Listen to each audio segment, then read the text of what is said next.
Генератор с бобина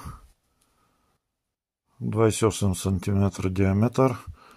Генераторът е изпълнен хвърчащ монтаж, леко да само за тестове да направим. И генератора пали на 4 волта. Сега ще подадем от тук 4 волта.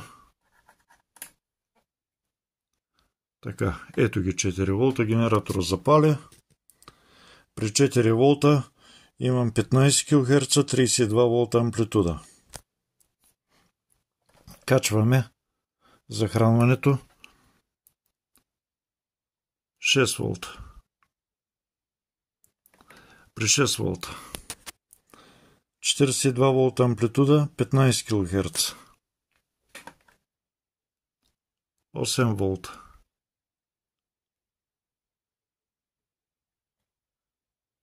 При 8 волта 15 кГц, 52 волта амплитуда. 9 волта. Ето 9 волта. Амплитуда 57 волта, 15 кГц.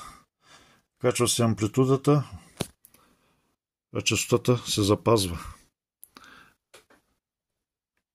10 волта.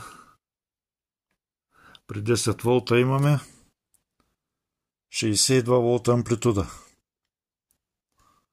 Честотата е 15 кГц. 12 волта. Ето 12 волта. Да видим какво се случва тук. Генератора прави амплитуда 73 волта, 15 кГц. Тук да натиснем автоматиката. Да, ще трябва да от сондата да превключим по 10, не се събира на екрана. Ето го по 10, автоматика. Ето го. Значи 77,3 волта по 10, 73 волта, амплитуда 15 кГц. Това е.